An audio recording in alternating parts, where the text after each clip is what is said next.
Alright, I'm going to have an unboxing today. So this is the original set of Craftsman Tappet wrenches, which these are great for hydraulics. And, you know, the little B-nuts that hold the O-rings on. Well, mass fabricator Travis Mr. Reed sent me the very first set of Jack Reilly wrenches. And Mr. Reed, I'm gonna end up buying a couple of these sets because I already got one sold, and I'm gonna need, you know, a set for myself and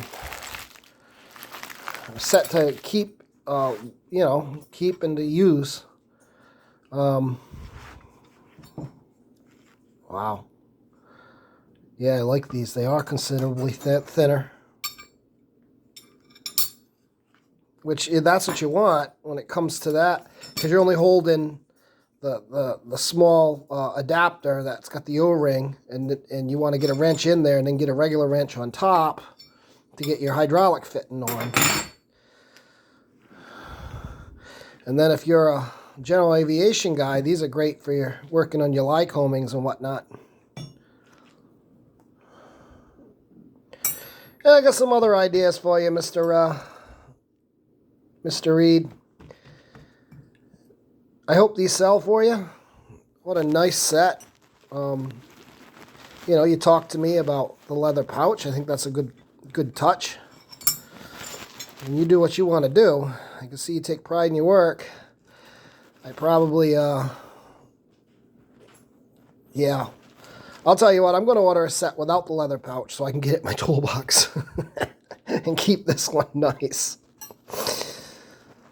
AR plate, like Mr. Reed says, it's no joke. And these are very handy for hydraulic work. So if you're an aircraft mechanic, you know what I'm talking about. And trust me, keep an eye on this guy, Mass Fabricator, because I've been talking to him, and we're gonna get some more. We've been talking about how, you know, aviation, we're not really supported. We got to adapt and overcome because nobody makes a lot of the tools anymore. And we're going to try to get some of the tools out. I got a couple ideas, especially when you come to getting your Lycoming jugs off. I got to get some measurements for him and whatnot, and those old jug wrenches. I'm going to see if he'll get a set of those, even though I'm not a general aviation guy. I know some of you guys are still out there. We haven't forgotten about you. Oh, that's beautiful, Mr. Reed. Thank you so much.